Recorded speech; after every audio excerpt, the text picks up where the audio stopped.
Okay, yeah. Looks like we're live. Red Smoke episode 11 today. If you're a little bit confused, we are aware that we had like a show last week, but it was Alex and I, we talked about it as like a special, more special than a regular Red Smoke episode. So yeah, now we're here with the regular crap Red Smoke episode 11, guys. Before we start, a little disclaimer for everyone. We are on Spotify now. Our podcast is now available on Spotify, on Apple Podcasts, on Google Podcasts, like virtually everywhere. You can check the links in the description. I put it down there. Yeah, Alex, I'm thinking about like if everybody like stumbles upon this show on Spotify, you know, like not knowing what it is, and he listens to us, and the first thing he listens to is like, oh, by the way, you can check us out on Spotify. It's like so stupid. Oh man. Yes, it would be kind of weird, but I mean, that's the classic Red Smoke, isn't it? Absolutely, man. I always thought the show as awkward as possible. Do you like use Spotify on your own? I never ask you like for music listening and stuff. Rarely actually these days. I've used it a lot in the past, like really a lot, but these days I don't actually listen to music very much, to be honest. So this kind of dropped pretty heavily. Yeah, I was also a little bit confused if there was like an actual necessity for this app, because I have the feeling like everyone has it nowadays. You know, that's of course the reason why we put our show on Spotify as well. So I was like, what's like the necessity for this app? You know. Yeah, I mean, I have some family account, so my wife uses we it a all lot we to all listen do to music we all like do when man. driving. Yeah. So yeah, when she uses it a lot when driving with the car, so that I guess makes sense. But other than that, I don't really see. Yeah, I'm not using it much. I would agree. Also, great how we made like really put it out there that we are on Spotify now, and then we tell people that it's pretty useless. Yeah, I like that. Yeah. By the That's way, great. yeah. By the way, guys, YouTube is also a complete crap. Oh, yeah. Get off the app right now. Yeah. Yeah, I think I said this recently. Was it in a podcast? I don't even know where it was. Or in the group, I don't remember. When I said, I never watch YouTube, actually. But please check out my YouTube channel. It was also like something's weird here. yeah, guys, check out our Patreon page as well. It's free. Yeah, totally. Yeah, that's pretty much. So yeah, speaking of YouTube, when I say the words Troy, where true masculinity dies, what is the thing that comes to your mind, man? That's a pretty loaded question, isn't it? No, because yeah, I have a clip with exactly that title on YouTube. Well, coincidence. And it's been, yeah, coincidence, right? It's been quite successful. Absolutely. I just congratulated you like 5 minutes ago, and I actually want to do it on a show as well. So congratulations to your first 20K video, the first video that breached the 20K view wall, so to speak. Yeah. Good. Thank you job very there. much. Yes, Good job there. Yeah.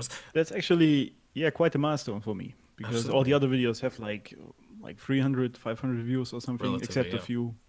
Yeah, which have 1K or something, but this one really went flying with 20K there. Yeah. Yeah, I'm waiting for the day you do the commercials in your videos, you know, like everyone else. It's like the Skillshare and NordVPN, or I don't know, like, why is this always the same stuff?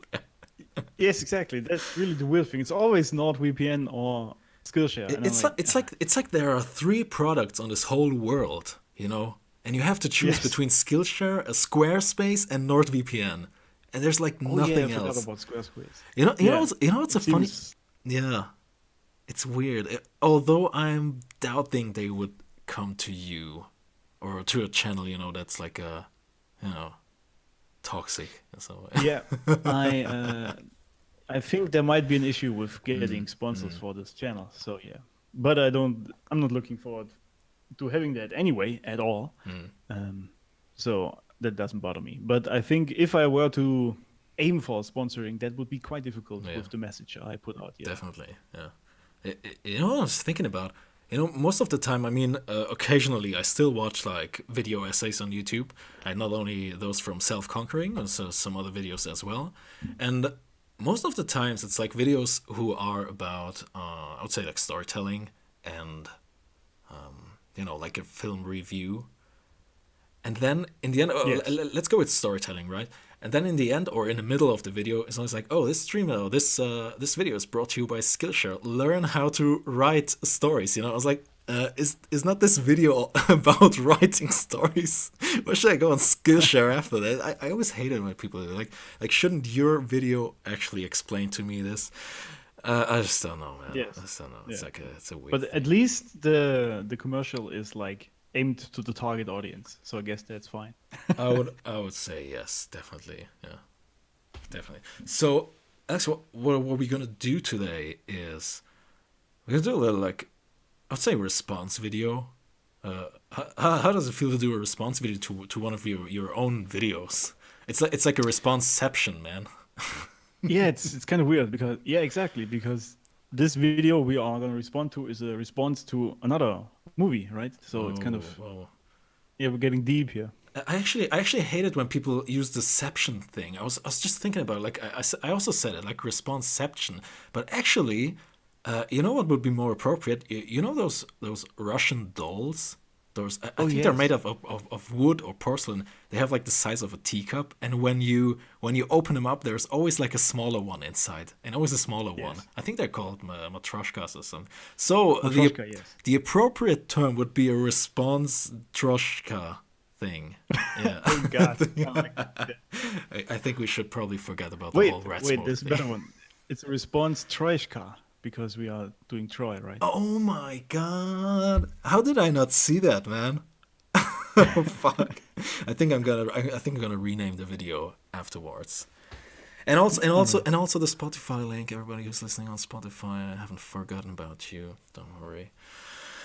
Yeah, red smoke's getting more and more creepy. Yeah. So Alex, what I'm gonna do today is like that. I will do. I think you could say like a kind of a fake interview with you on your like Troy video, so to speak. You have to stand tight and show responsibility for what you said on your video today. Yeah, it's gonna be a trial. Nice. You're gonna explain to me stuff.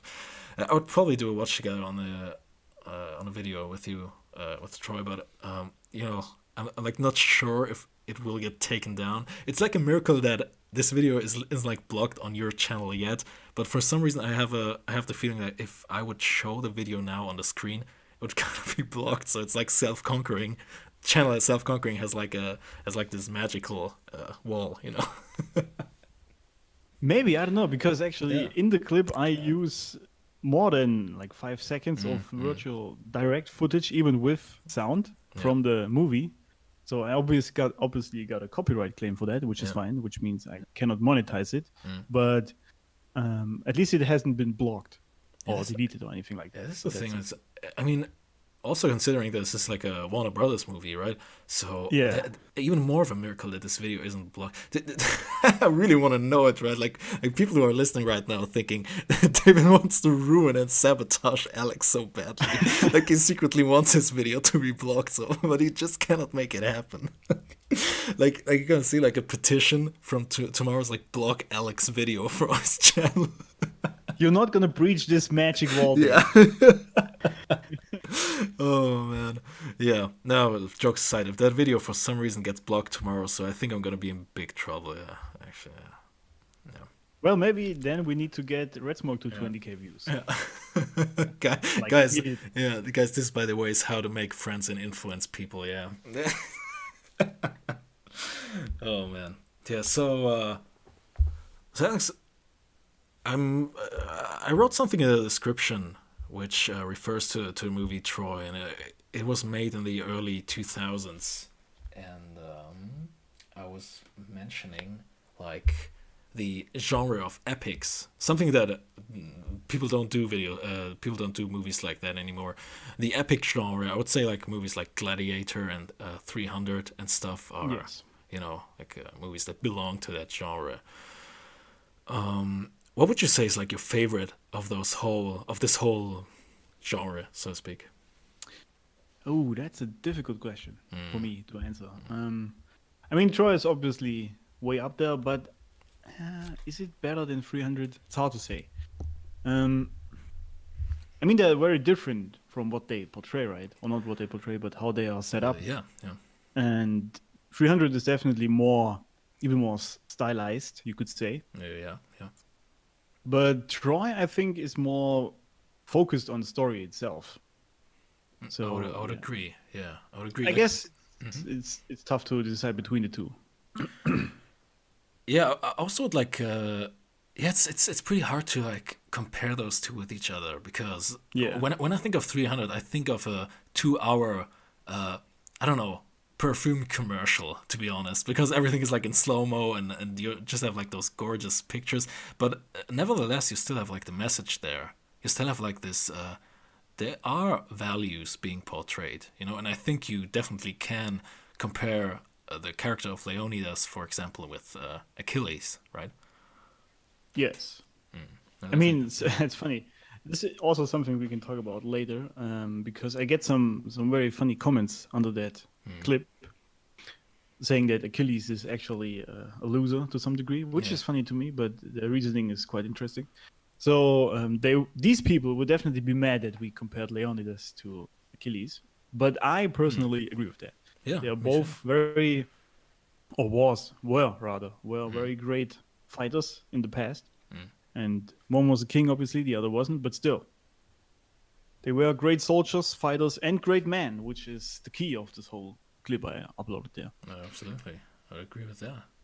Yeah, it's you were speaking like of comments or of comments of people that doesn't make sense, and I was like researching a little bit. I was like listening to your video again, and I don't know if it was a comment below your video or somewhere else on the internet. I think in many situations, and many would probably interpret it that way, is that Helen, like Diane Kruger's character in the movie, was like the reason for the downfall, and I'm like, was she though? And I would be interested what you would have to say, and maybe what the answer says about the difference between pill and smoke, if you get what I'm saying. Oh yes, yeah, I do. Well, in the clip, I talk about the fact that she is sort of the reason, obviously, for Paris to do that. But someone mentioned, I think, in the group as well, in the comments, that Agamemnon, I think, would have invaded Troy anyway at some point. Right. So this might be true, but I still think Paris being that weak loser and literally like putting his whole family and his whole country or his land on risk just to get with this one woman is, I think, the biggest display still that this was the reason, at least to some degree. And I do still think this is a big part of it. Even if it just made it easier for Agamemnon to invade the country, it still is the fault of Paris in that regard. So yeah, definitely think it's like this is some other weakness. It's like a little bit like a matter of perspective, because I remember we were talking like briefly about something that people already have forgotten again, the exchange or the interview from Prince Harry, former Prince Harry and Meghan, and the Oprah interview, and I think it was Rollo himself who said, Meghan is like the prime example of like women who are destroying men. So basically, like what I'm trying to say is the different perspective, like once we have like you are more focused on Paris or Paris, I don't know how you pronounce him correctly. Let's go with Paris here. Who you would say, he is the root of all evil. I mean, Paris had to be like Paris shouldn't have given into this temptation and all that. And people like Rollo are like, okay, there are women out there who are like, toxic, which might lead us to today's topic. Basically putting the blame on women instead of giving men the responsibility, Yeah, this is again a fallacy in my opinion, and just trying to avoid responsibility on his part, like on Rollo's part in this regard. And especially when it comes to Troy, I think it's blindingly obvious that this wasn't the fault of Helen in that case, because she was really just pretty much chilling there. She was married to, what was his name again? Menelaus. Right. And so even though she cheated on him with Paris, of course, that's her fault if you want to call it that. But still, she, I don't think she virtually undressed it right in front of Paris just randomly and asked him to bring down Troy. I don't think this was her intention. So, and even if it would be her intention, even if that would be the case, it is on the man, on Paris here, who goes to Sparta to make peace and then decides to throw it all away because his dick is in the way. And that is definitely his decision and his responsibility, not hers. So I do think, and I think this is the point you're trying to get at, that the red pill is again here trying to put all the blame on women to make it easier for themselves. Right. And I think the blame is definitely on the man in this regard. They should be, at least in situations like that, the driving force that decides what is right and what isn't.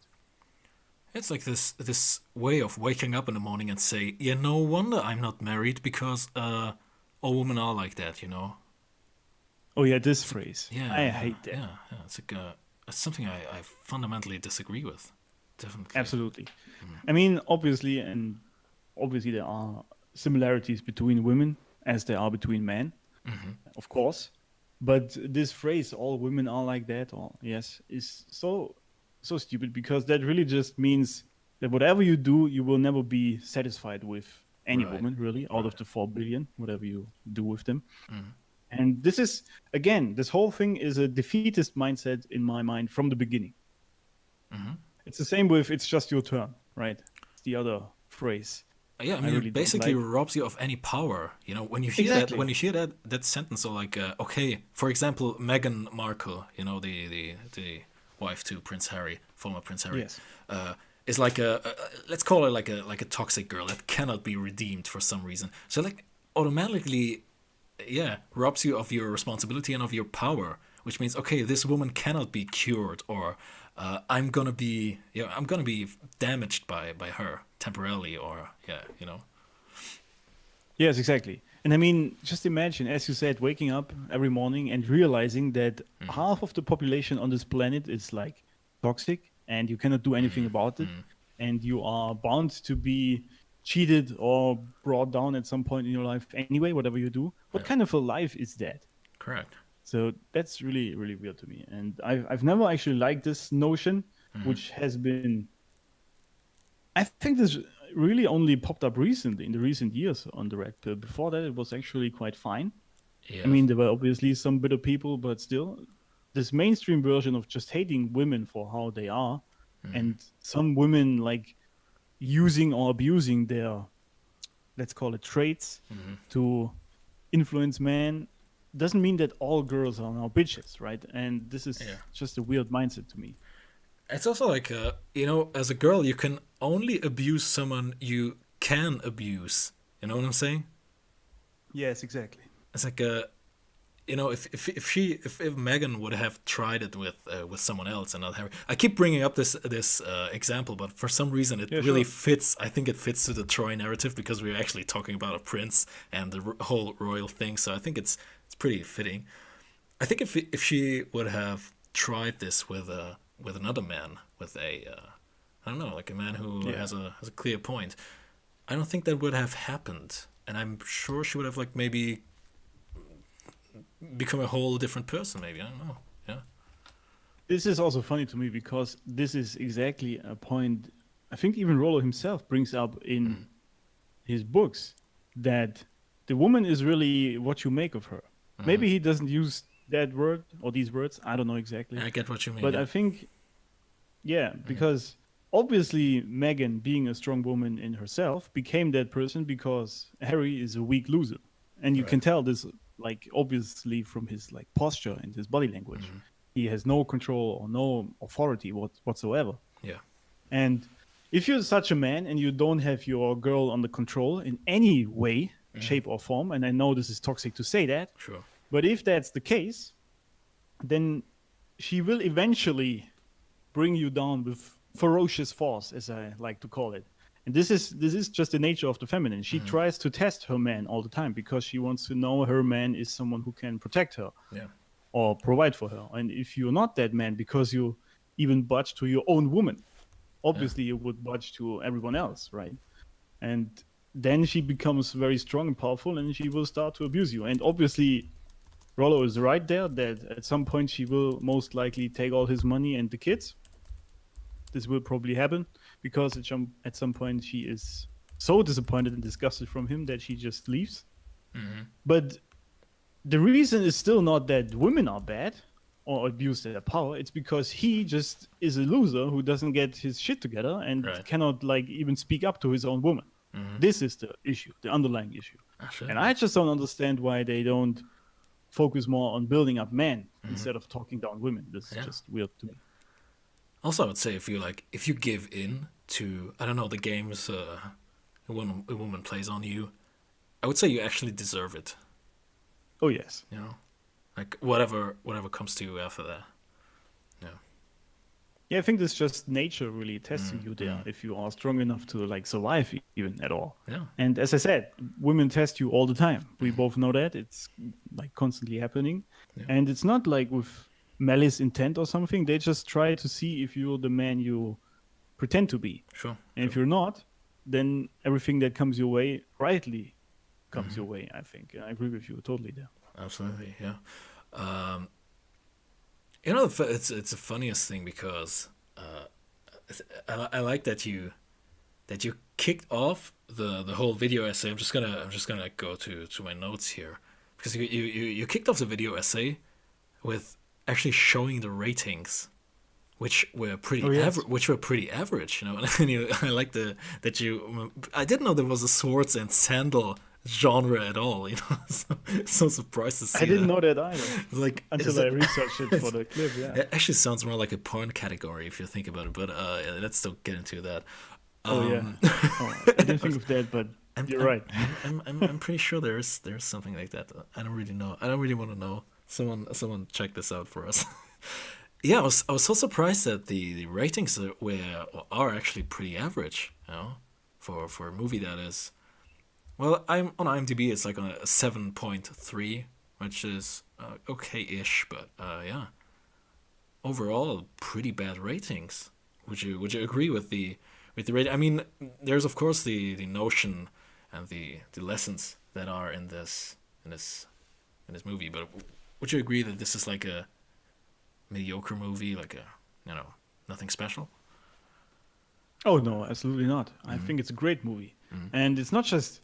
I mean, it's obviously very long, right? I think it's 3 hours, over 3 hours, I think, even. And I guess maybe some people just couldn't take it anymore. Yes. But I think it's truly a great movie because it's a great story. It's an old tale, really, obviously, from the past with Achilles and Hector and all of that, and Troy in itself and the whole thing. So it's really just a real story, even though it's obviously not 100% accurate, I think, but in most cases it is. And I do think it's a great display of masculinity, the good one and the bad one, if you really look at it that way, which is the key of my clip there, right? But I think most people just watched it and saw, swords and sandals, pretty much, and a lot of masculinity in there, which we now consider toxic these days. And even though this came out in 2004, right? Yes. So feminism wasn't that crazy as it is these days, but I still think there were some first ideas about that popping up. And I think even after that movie, there wasn't, as you said in the beginning, these epics sort of died out. And I think this is also a reason because like leftism and this feminism stuff became more prominent. So these movies just imagine Troy being released today. Ooh, not really working out there. Yeah. No, not at all. This would be a real flop. Yeah, again, it really kind of peaked around the early 2000s with the movies I mentioned, like also Kingdom of Heaven, and like Gladiator and 300 and all that. Yes. All those I would say war movies more than like swords and sandal, but if that is a genre, whatever, let's go with it. And it kind of peaked there around 2000, and from then on, it's just they're not making movies like that. They have tried with. Have you seen the second movie of 300? This sequel of it. Yeah, what was it? Rise of an Empire, I think. Right, it's called. Right.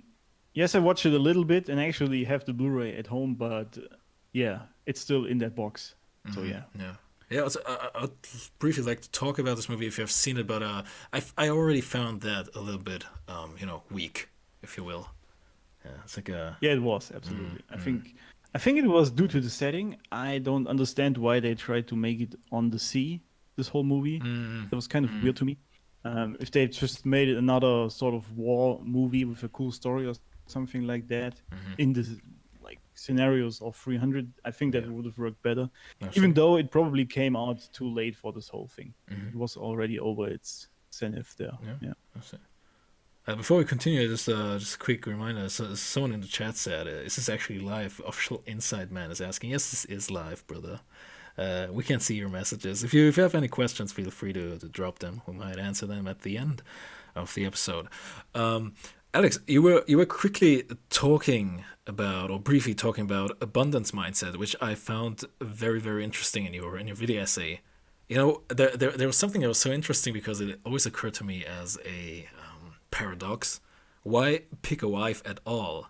And this is also to do something with stuff the red pill, quote unquote, teaches us. I think it was the character of Menelaus who said wives are for breeding, right? And you said something interesting because I would argue that this contradicts the fact that men are by nature willing to be with as many women as possible, like sexually, And why doesn't this contradict the fact? Well, yeah, that's a great question, actually. And you are right to some degree. I mean, from the standpoint of nature, we are designed to spread our seed as far as possible, right? This is our, our nature, pretty much. But in these sort of empires back then, and I think it's even interesting for most men these days, a wife is more than just for breeding, even though Menelaus says that in the clip, right? Because it's obviously, just the basic notion he has. But I think at some point we learned that even though we enjoy, quote unquote, breeding with them and having kids with them, these kids also need a father. And this is something that is completely missing these days, right? Now, obviously, you can have, if you want to, multiple wives, so even concubines and all of that, and still be a father to your kids. But we know that generally, if there is a father around in the family, not all day, obviously, but he is available if need be, the kids come out better. And I used his notion in the clip really just as a reminder of the abundance mindset in and of itself. What I just talked about is a bit more the advanced stuff that comes later. But when you are still a guy who is so focused on this one woman in his life, even though she treats you like shit, then this would be the situation where abundance mindset comes in, right? And this is what I really meant with that scene. No, I found that really informative, and you actually explained it very well. I just wanted to listen to it again, maybe more in detail. So yeah, definitely. And another thing, I mean, sure, go. Yeah, just one more thing to add there. I think that obviously in our current society, in the matriarchy we live in, this is not very promoted, but even today you can absolutely live that life if you want to. If you are a great man, so basically pretty much the opposite of what the red pill teaches you these days. But anyway, if you are a great man and you have your girl on lock, you can, if you want to, actually, easily, even have multiple girls, and they are fine with it. And we know of many men, Tate for example, who has his girlfriend, or girlfriends rather, so deeply in love with him that they actually bring other girls to him. And these are different levels, right? And I don't know. I know not everyone wants that, and that's totally fine. And maybe you cannot even fathom how this works at all. It is totally fine. I'm just trying to say that life is what you make of it, right? And even though you live in this society which hates all of that and calls you misogynist for doing that, if you want that, you can totally do it.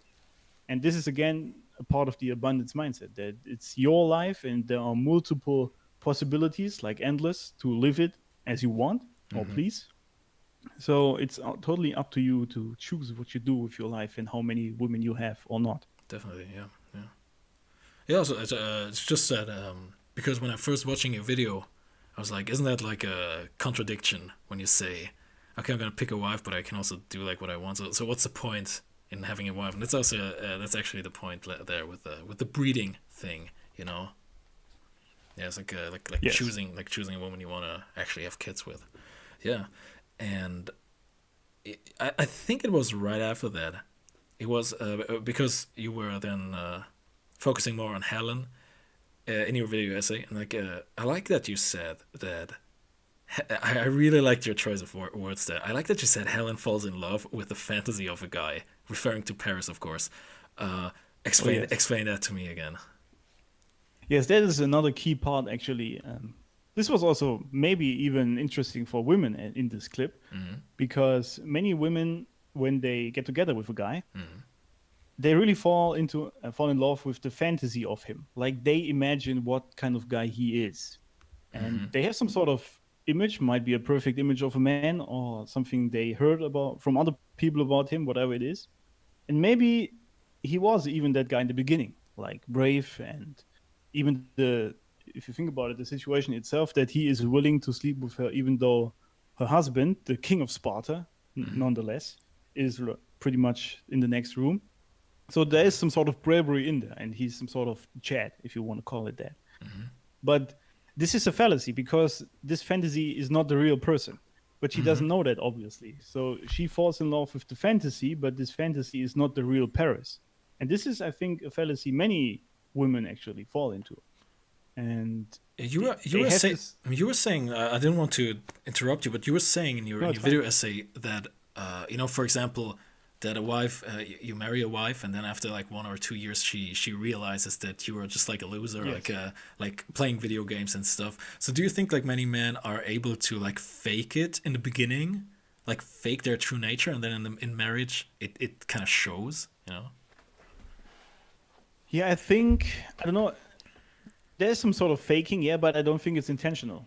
It's not like to deceive her into like getting in your bed.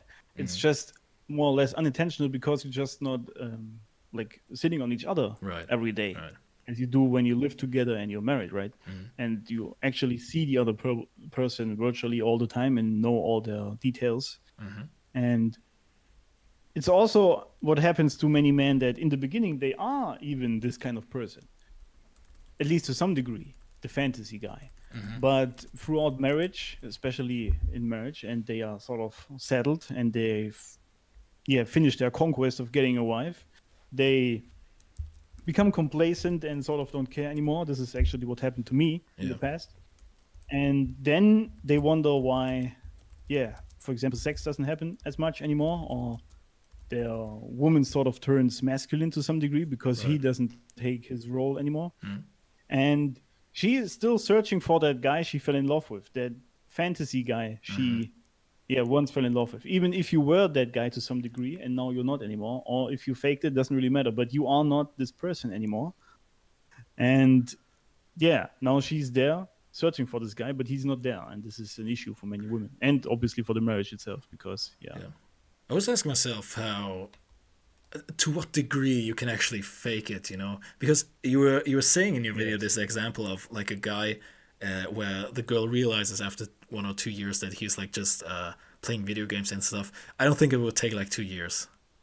I think it would take a way shorter time, you know, like just for example. But I think you can fake it to some degree, but I think the true colors show itself. Also, you said like many men like settle down with their life goals, or like in general with setting up goals, because I think many men have like this ultimate goal of finding the girl, you know. I was like watching TV randomly the other day, and there was like some program, and it was like this guy who said, he was asking, what's like your purpose in life, and he was like, well, finding the perfect woman.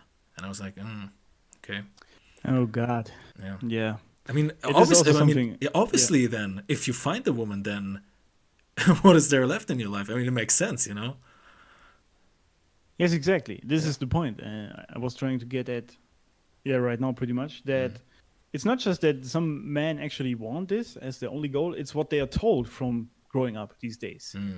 That this is the American dream, right? You buy a house you can actually afford, that car that is leased, and you have a wife, which they even mention in all the films, all the movies, all the TV shows, virtually everywhere, it's normal to not have sex in marriage and make fun of it. Yeah, yeah. Right? Yeah. You're constantly making fun of it, that the fact that you don't actually are intimate with your partner. And they bring excuses like the kids and all of this bullshit. And if you grow up like that, you actually believe it, right? And you think, all right, my only goal is to find a proper wife at some point and build this house and have a car or something. And then once you did that, your conquest is over. And I've said many times in my book or in my courses that men always need a conquest. This is pretty much also what the whole Troy movie is about. And I would agree. Yeah. back in the days, it was obviously picking up your sword and a shield and walking in a direction and beating people up. But these days, it's more like it could be everything, really, whatever you want to achieve. But it's definitely not finding a woman. She's really just a bonus, if you want, or a benefit to your life. But your life needs to stand on its own feet. And because this is the exact point, if your only goal is to find a woman, once you found her, this is over. And then what do you do with your life? Yeah, right? like no purpose anymore, yeah. And this is also, yes, exactly, the purpose is missing. And this is also why many men actually at the age of 30 think their life is over when they're married. They virtually mouth these words. They say, I'm already 30, it's pretty much over now. And I'm like, why would your life be over now? You only lived like through a third of your whole lifespan. Are you referring like to this notion of midlife crisis there, right? Yeah, it's not even midlife crisis. It's almost quarter life crisis. Pre midlife crisis, yeah. Yeah, something like that. And I have friends, or had friends rather, who said at the age of 30 that they don't know what to do with their life anymore. They have everything, they say, even though it's not true, obviously, but they think that the wife and the house is everything they need or want in life. And then obviously they have this void in their soul where they don't know what to do with their life anymore. Yeah, would you say it's like because they, it's always this question, because we talked about this like a few minutes ago, where it's is it the fault of a woman if a man gets destroyed, or is it actually the fault of a man? And you had this great quote. You put this great quote. I think it was quite at the end of your video. I don't really know. It's like this. Hard times create great men and stuff like that. You know how this goes. And then at the end, it's like, and I think you said we are in the great times create weak men period right now, which I would agree with. But doesn't this contradict what we said in the beginning, that actually man shouldn't be like being influenced by other stuff, Yes, there is a point to that. Yeah. No, actually, I would agree with you. And I mean, this video is now, I think, a year old. And at the current point, I would actually say that we are at the point where we go into the hard times again. So weak men create hard times, right?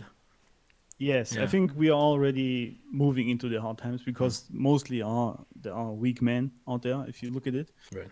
And yeah, so that is a difficult question. I think even though you should be, or you are responsible for everything in your life yourself, and once you accept that, your life will become better. But there are still obviously environmental influences which you cannot change or not. And I think this cycle, which I mentioned in the video, this 80-year cycle of the hard times create strong men, etc., I think this cannot be changed, because I truly and strongly believe that history is just doomed to repeat itself.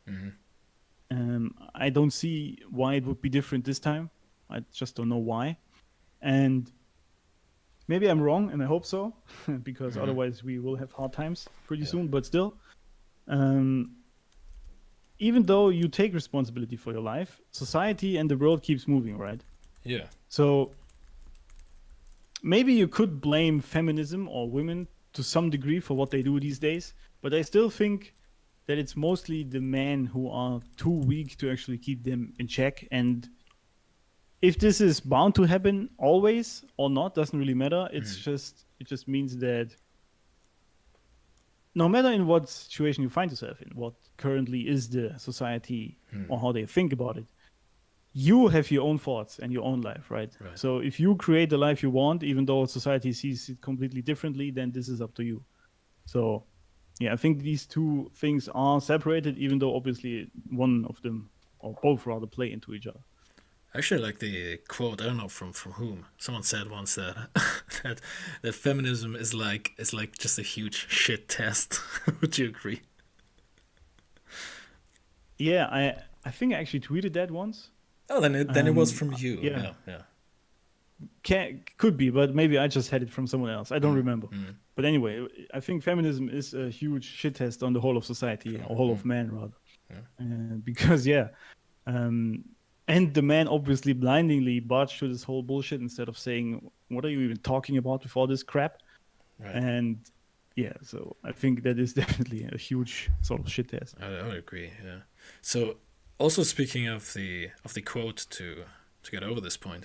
So I think this cycle consists of 4 sentences and it goes like weak men create hard times and great men create like good times or something like that. And I would agree with like 50% of this quote because of course as a man you always have responsibility for the things in your own life. You are the author of your own story, so to speak. There was a little bit poetic there, but you get the point. But I would actually agree with the fact that weak men create hard times, since it is the responsibility of man. Then, if men don't live up to that potential or to the responsibility, naturally hard times happen. Because I would say great men create themselves, regardless of which time we live in. You can always have like a great man in any year or in any decade. Doesn't matter. Great men always create themselves, but hard times are, I would agree, created by weak men. That's interesting you would bring that up because I thought about this as well. Mm-hmm. That regardless of what like cycle you find yourself in, there were always great men, as you mentioned, at least to some degree, at least a few, if you want to call it that. But I think the difference is that at some point in history, always there was some sort of tipping point where the great men decided they need to change society as a whole. And I mean, for example, if you look at Rome, which is very near to the whole topic, right? And how it fell, it was when man became complacent. I mean, Rome was built by a real powerful, strong man. This is how it was introduced. And this is what built all the reign, really. And then these men got complacent. They were only focused on like sex and drinking and basically pleasure and nothing else. They didn't put themselves into struggle or adversity at all. Right. And then Rome fell when other strong men, the barbarians, came to their door and killed all of them. This is how Rome fell, right? And so the point is that this poem, I think, is true, but it's not true for the whole world all the time. I think right now there are strong men somewhere in the world. Of course. Yeah. And these men will eventually either by force go into the weak countries and get the land and the women, or through cultural wars or whatever it is. And I think this is usually how this evolves everywhere around the world all the time. And I do think that it's always bound to the man in this regard. But yeah, there are always, no matter where we are, some great men are always there, but a few cannot withstand a lot. So yeah, absolutely, yeah. That's a depressing worldview of Red Smoke. Everybody who's listening, cheer up. Absolutely. I liked what you said about the character of Paris in your video. Would you say like that because he has like his own? I think his brother is Hector, right? I hope I get this right. Yeah. So who proved himself to be a man? Who they have this great exchange on the ship where they talk about this whole thing. I wish I could show the clip. And he's like talking to us like, have you ever killed a man? It's like there's no joy in it, and you can actually see it in his eyes. Great acting by Eric Bana there, and absolutely, that was great, yeah. And even better acting by Orlando Bloom. You actually mentioned it. Like this is such an excellent casting choice to get this guy there. I was like, he's because by God, he doesn't look ugly. He's a handsome man, but I would more argue say that he's a beautiful man, not a handsome man, actually. Yes. It's like he has a like feminine touch, but by God, he's a gorgeous human being. We cannot deny it. But yeah, I would say more a beautiful man than a handsome man.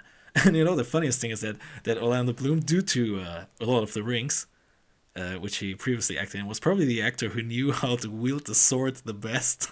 But he had to look like he had to look bad to play his character, which is so ironic. And everyone else went to this huge training stuff in there. But I like what you said about this character, because I keep asking, because those were like two brothers, and you have like one brother who proved himself to be a man, obviously, and the other one, you said, and I think I would agree with that, was because he was like born a prince, and he already was provided anything with.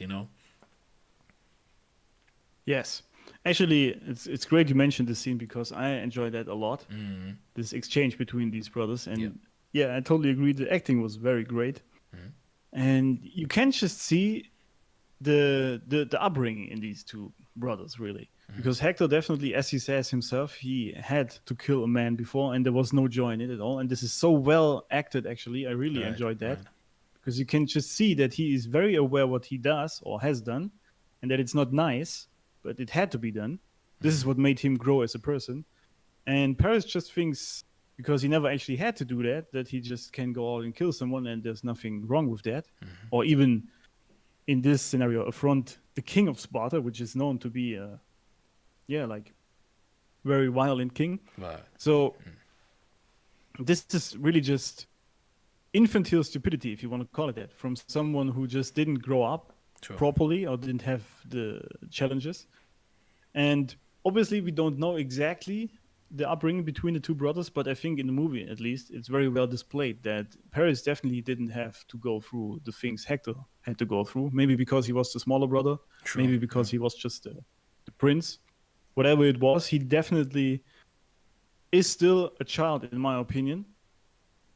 And he didn't have to grow up into a man. And this shows very, very well in this whole movie. And this is also why the whole war started, in my opinion. There's this... of course, there's this scene. It's like being burnt in the inside of my eyelids. This really, like, it's almost cringy to look at it when he's like faced with his fault, when Helen's husband actually confronts him and says, "Fight me," right? And he like chickens out at the end. And I like that Orlando Bloom himself in an interview said he disliked his character so much, like thinking him as a coward and an idiot. Yes. Yeah, it's so cringy to just look at it.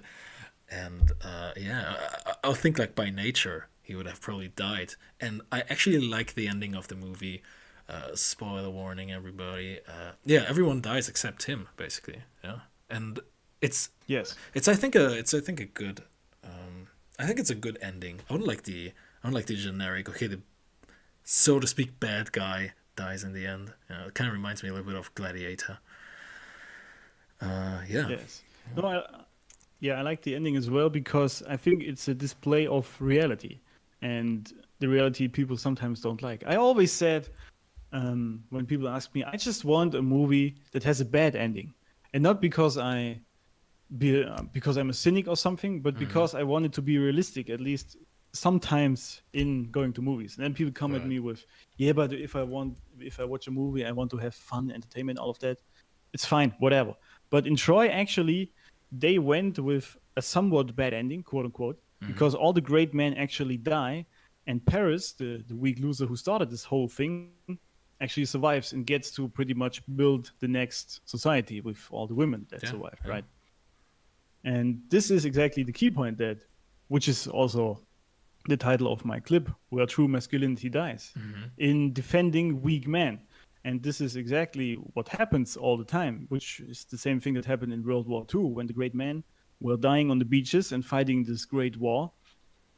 And obviously some survivors came home, of course, but all the other men who couldn't go for whatever reason, they stayed at home and got to pretty much build the next generation in that regard. Yeah. And yes, I really, really enjoyed how this was set up, and especially the scene with Menelaus when he finally when Paris notices that his childish play also has consequences and severe ones in that regard, and he now has to fight this king himself one-on-one in a duel.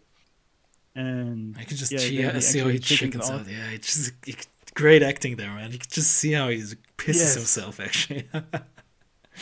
And there's yes, absolutely. That was very well acted, yeah. Absolutely. And I think you would agree with me. I don't think we have talked about this. You probably mentioned it in the video essay. I can't remember. But I think the scene where Menelaus says, "This is what you left me for." It's like, oh my God, this is so... And you can see again, well played, well acted by Diane Kruger. You can see like in her face the shame. This is so great. Yes. This is so fucking great, man. I swear. Yeah, I think I mentioned that in the clip. I think that she at that point realized that the fantasy he had is not that real guy. Yes, because this was really so great. I truly enjoyed the scene when he said, as you mentioned, "This is what you left me for," and you can just see that she chose this loser over that king of Sparta, just because of a few nights that seemed nice and her fantasy of him, which wasn't the real guy. And now the whole of Troy is bound to die because of that decision. Now, obviously, it wasn't just her decision, but that definitely goes through her mind that this was truly stupid, like really stupid. And you can just tell that her view of that man is definitely the wrong view she had. And that was really a great scene. Very great scene. Absolutely. I like that a lot. I agree. Also, like it's like the whole character. By the way, the movie I didn't know it was written by David Benioff, who did the Game of Thrones stuff. And oh damn, I didn't know that either. Yeah, and now when I was watching, I mean, I'm not referring to like season 8 because it was terrible, but before that it was actually pretty good. It was actually pretty good writing, and I can actually see his handwriting in Troy. Yes. In the early days, it is his kind of writing. He kind of gets it right. I don't want to blame David Benioff too much for the last season, or maybe he was like burned out or something. Who the fuck cares? But yeah, actually, I would say a great screenwriter, and yeah. He kind of gets the male-female dynamic stuff, and and what he also gets is like it's like this whole character of the movie where, and you also mentioned this in your video, that all men have like this mutual respect amongst them. I always find it so nice that when people are like having these negotiations before a fight, it's like this invisible rule, and David Benioff got that pretty well. Do you think that's kind of like lost a little bit nowadays? Yeah, this was another great scene. Oh, yes, absolutely. I think, this is really also very greatly displayed in Troy when there was this one scene where they are virtually having a war and both armies are fighting. But Achilles, I think, was it Achilles or Hector? I don't know. Hector, I think, accidentally kills a young boy, which is like 17, because he was, cloaked like one of the soldiers. Yeah, I think it was a copycat for Achilles, I think. Yes, exactly. He thought he was fighting Achilles, exactly. Yeah. And then because a young boy died that day in war, they actually stopped all the fighting. And even though they're like next to each other, were killing each other seconds ago, they have enough mutual respect to now stop that because a young boy died accidentally.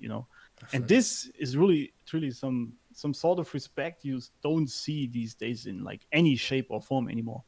And it's truly sad, I think, because even though the wars are waged and they are brutal and bloody, these guys still had respect for the other people they were fighting. They knew it wasn't the person they over there they hated that much. It was just a war something they had to do, right? Even though you can't debate about that, but the mutual respect just for the other person, for the other man, that is really something that is completely missing. And but still, I agree.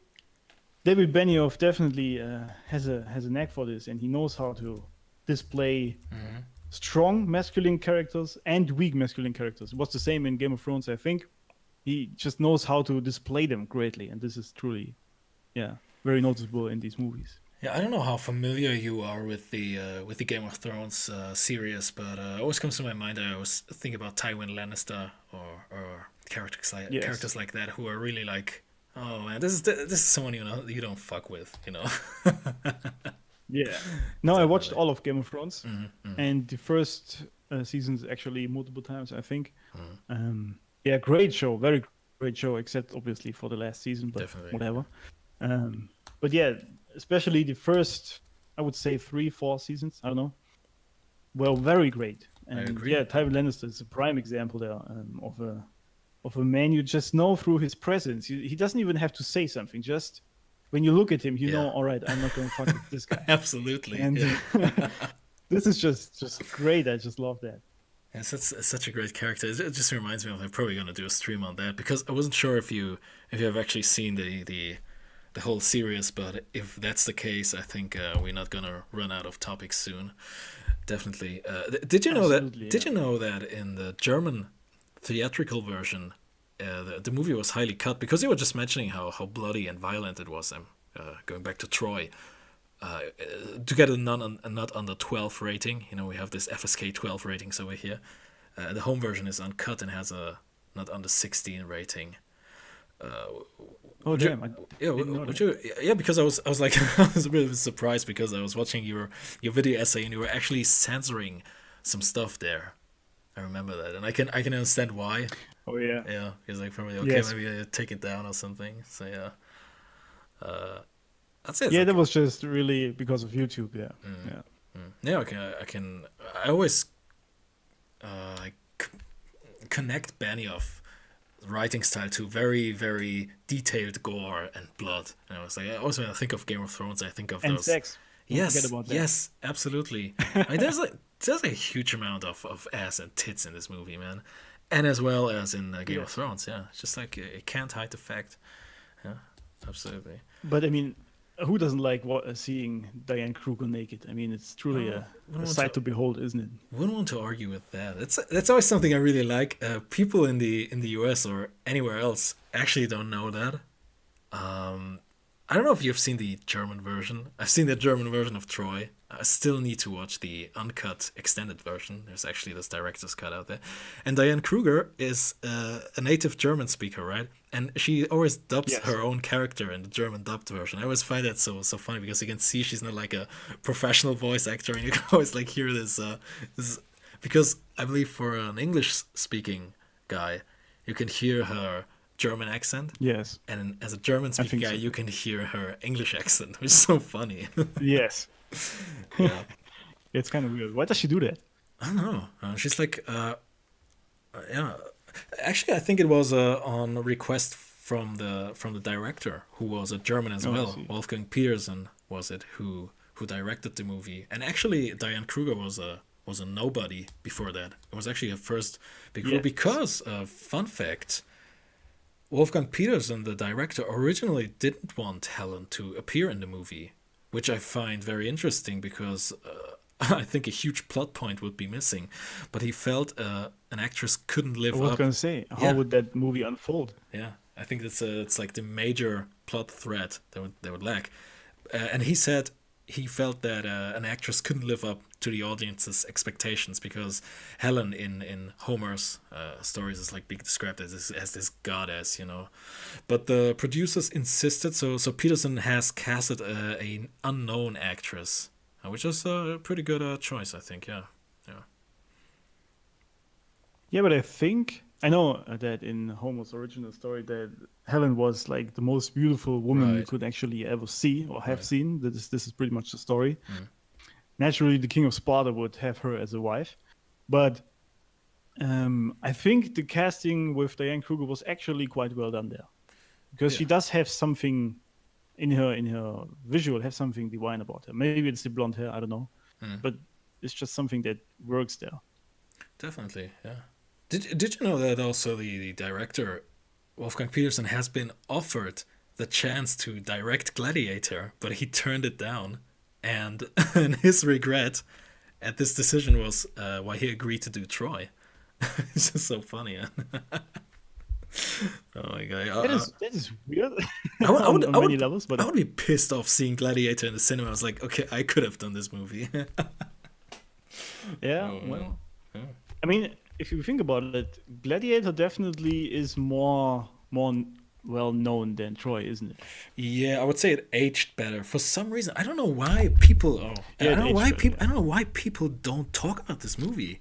like there's still like video essays out there about Gladiator, and people still do reviews about this, but like Troy kind of disappeared.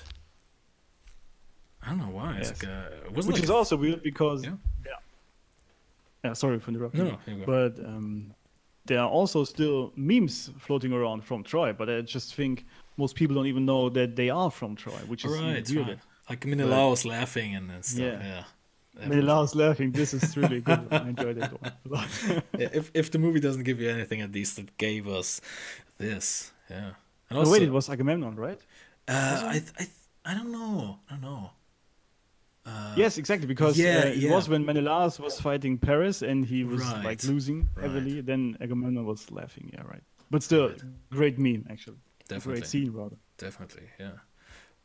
Fun fact, by the way, when the movie was released in Italy, the title was not translated because in Italian or Latin, Troia is Italian slang for prostitute.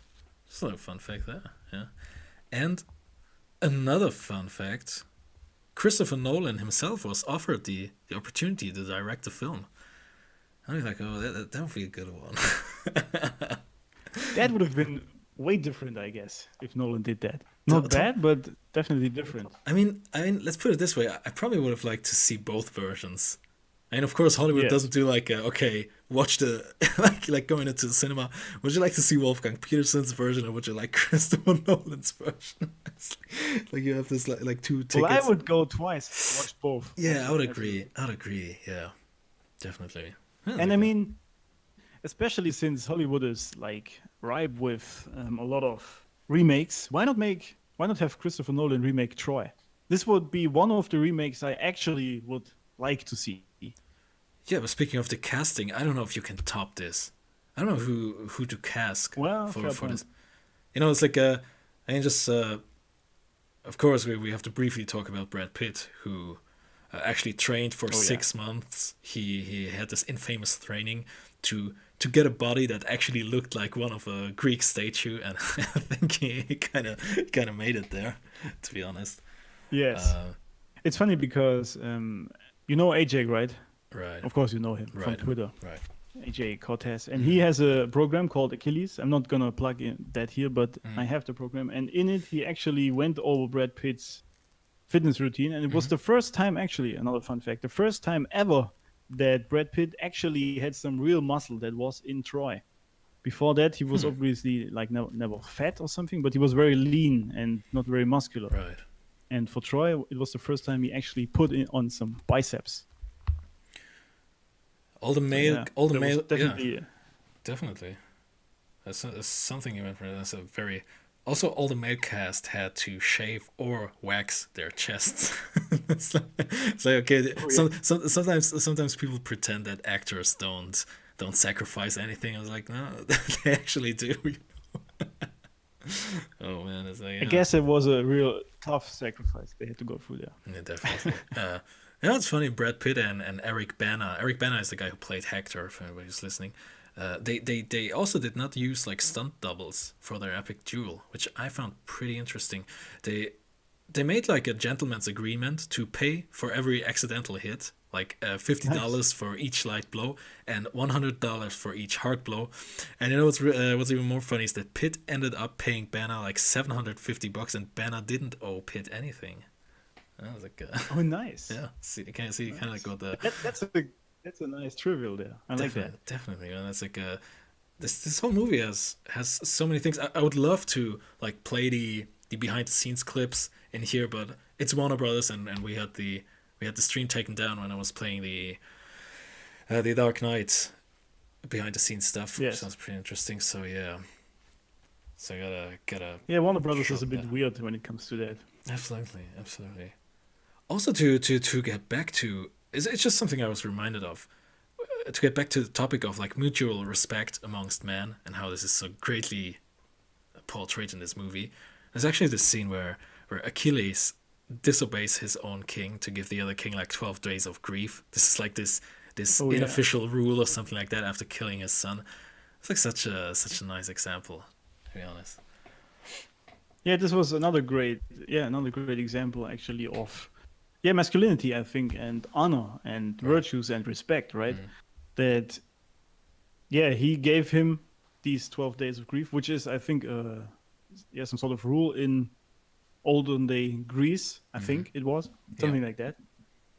Now, obviously, these 12 days made it possible for the Greek army to build the Trojan horse, so that obviously had some sort of benefit to it, but this wasn't his intention. He really just wanted to give them this sort of grief before the wars kept going on. So, again, mutual respect. And Agamemnon, really, the king who is starting the war there, is the sort of bad king you don't want to have, because he is really just focused on his own benefits and he doesn't really care about anyone. And he doesn't even care about these rules. He just wants to win. And while these sort of traits, which are psychopathic traits, potentially made him king, in this regard, they are quite bad for everyone around him. So, but it's still an interesting character, I think. And speaking of a bad king, I'm actually reminded of Game of Thrones again. And this is, again, David Benioff is mirroring himself. By the way, fun fact, Sean Bean is in this movie and he doesn't die. Oh, yes. Speaking of Game of Thrones. How did I not mention this in the clip? God damn. Dude, this is like I think this is like the only movie Sean Bean has ever starred in his whole life where he doesn't actually die. So people were wrong about the meme. He actually doesn't die in Troy. Yeah, and especially weird because he is one of the greater guys, which I said earlier that all of them die except for Paris. And it's just remembered it's Odysseus, right? Is he called in the movie? Yeah, I guess, yeah. I think that's his character. Yeah. And he's, I don't remember king of which country, I don't quite know. But anyway, he's another great guy, actually. And Sean Bean doesn't die. Yeah, that is quite weird. Definitely. He actually has the last words about Achilles and Hector, I think, in the movie. So, yeah. Yeah, I think he also, you can hear his voice in the trailers. Like he's yes. He's narrating it from the off. Yeah, quite interesting. Sean Bean, probably Sean Bean's favorite movie, I would guess. Most likely. Definitely. Actually, I was like rewatching your video essay and multiple times because it's really interesting. There are some interesting comments down there. I don't know if you have checked them out already. I'd like to know what you think of some of them, because we were like briefly. Occasionally, I check them. Yeah. Yeah. Don't just scroll down to like the bottom because it gets a little bit ugly there. But anyways. There's like one comment, or actually two comments I'd like to briefly talk about, because we just talked about Achilles and like great example he is. And there's like actually a guy who comments, I'm gonna read it out loud for you. Achilles is a poor example of a masculine man due to the fact that he has like rage and anger issues. You should never allow what a woman says or do uncenter you emotionally, etc. So not a great model, he says. Would you agree with that? Because there is actually the scene where he is kind of defending the honor of, I believe it is Helen's sister, isn't it? I don't know. Yes, I know that scene. So would you agree with the statement there? Because first of all, there are two statements in that comment, right. And the first one I wouldn't agree with, which is that he says that he's angry and doesn't have his anger under control. I don't even know how this guy came up with that, because if you look at Achilles throughout the whole movie, he's not really like angry. He's very controlled and he's just very powerful in what he does. He's a very strong, powerful soldier, and he's not angry at all. He just has controlled power. So I don't know where this comes from, but maybe he has read something about history about Achilles or something, but I don't know. But the second part about the woman, and I think you're right, I think it's a sister, but I'm not sure about it. It's the scene when Agamemnon is bringing her into his tent and wants to pretty much rape her later or something like that. And Achilles defends her, risking his own life and the life of his brothers to defend this woman. And in that regard, I think that is actually correct, because she was obviously at the brink of being like raped from this king, or at least brutally beat up or something like that. Right. And I think great men need to stand up to prevent something like that. And this is what Achilles does there. He sees that not only does he obviously not like Agamemnon, so this, I guess, helps, but it's also that what he does is just wrong. And a great man can have many women or women and doesn't need to rape one, right? That's just, he doesn't need to, because they come to him on their own. And he sees that, and this is why he decides, maybe out of the situation, maybe if he would have thought about it, he wouldn't have done it. I don't know, but I think his decision was correct there to defend this woman and risk other people's lives. Yeah, because I keep seeing like comments where, again, another guy says in the comments, Achilles was actually a bipolar, over-emotional soy boy. I'm like, okay, like, calm the fuck down, man. It's like, okay, because I mean, to be honest, to like argue like objectively, there's actually this scene where Achilles and Hector meet for the first time, and you said it actually in your video that Achilles had the opportunity to like kill him right there, and he didn't because he thought it was unhonorable, which actually shows that he's like, I'd say, in control of his emotions, Yes, absolutely. So I don't really get the point. Yeah, I don't really get the point there. Maybe those guys are Yeah. referring to like the original tale from Homer. I don't know. Just don't get it. Yeah, but then why would you comment that under the video to this movie? That doesn't make sense. But yeah, anyway, to answer your question there, yes, this scene with Hector again was another great display of him being controlled and living up to his morals and virtues. And yeah, calling him a soy boy is quite interesting, because even if he would be like bipolar or something, he would still be more masculine than most men these days. So I think this is not really Absolutely. Yeah, interesting. the good old question, if Achilles would have had a Nintendo Switch in the year 2021. Who knows, guys? Who knows? You're gonna find out. It's a good old question. Yeah. Yeah, the stream isn't called that way, but it's actually on the thumbnail that we also talk about toxic masculinity a little bit.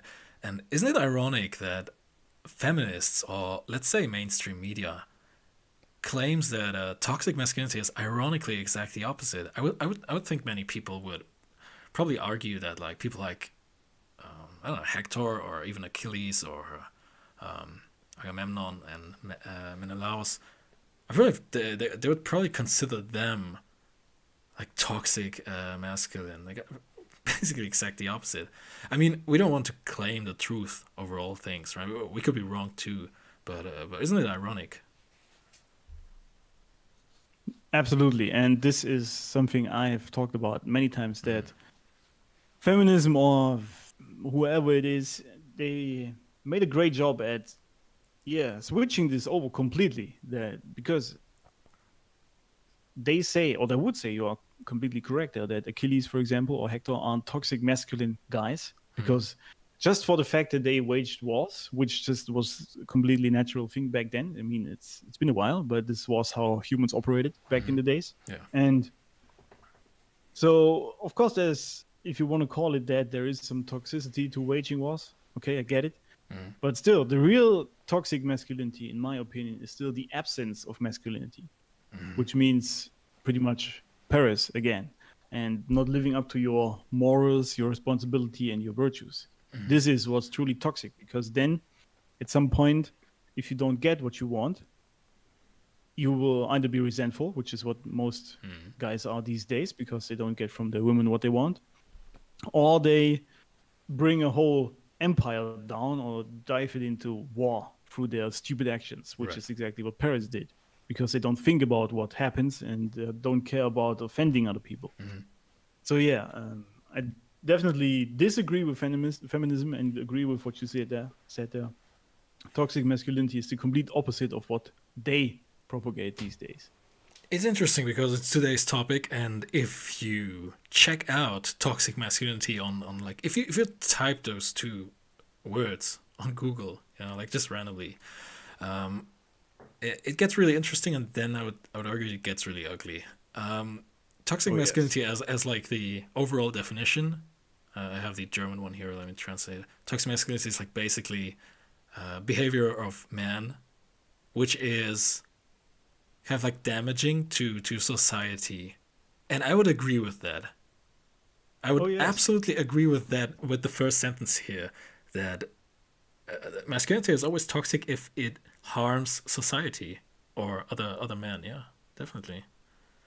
Nothing wrong with that. That is absolutely correct. Yes, but the issue is really just how we define what harms society, right? But I like how this is put so vaguely on Google, so actually everyone can interpret his own thing into this sentence, and it's still right. So yeah, but it works out. but it gets ugly after that. I mean, the whole notion toxic masculinity is probably something very neo. It's like it came up like in the 1980s, 1990s. I wasn't hearing about anything of that at all. I wasn't actually around in those days, but anyways, I wasn't hearing about this whole notion of toxic masculinity. I think it started with the Harvey Weinstein thing there, with the whole Me Too thing, and I believe that's when the whole toxic masculinity agenda kicked off, as far as I can remember. And from then on, it's kind of like become a whole politics, to be honest. Another thing that says in the description, in the overall description of Google, is toxic masculinity is or describes expectations that boys and men must be active, aggressive, tough, daring, and dominant. And those are like all traits. Like, is that like bad? You know. I was going to say, what exactly is bad about them? They're very helpful and useful, these traits. So, expecting this from men, I don't see an issue with that. Yeah, absolutely. It's like I'm also on the Wikipedia page right now, and there's like this guy, I don't care who he is, and he rails against what he calls toxic masculinity, which he believes is responsible for most of the evil in the world. Again, I would agree with him, but we probably mean something else, don't we? Yes, exactly. I was going to say, he's right, but not what you mean. Absolutely, yeah. Toxic masculinity is not what it is you think it is. Yes, it's really interesting what it says on the internet when you like Google it. Yeah.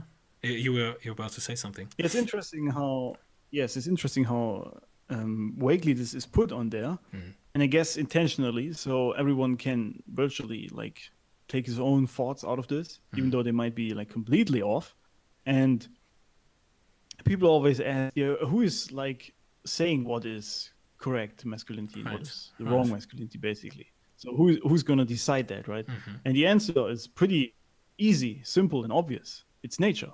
It's not like me or some other people who decided that at some point. It is what has worked for millions of years for men and women, pretty much. And these traits in a man are helpful for his survival. The only reason we don't have this anymore is because we live in this sanitized bubble, and people don't need to be resilient or dominant anymore and still can survive. Back in the days, this is again what I bring up usually.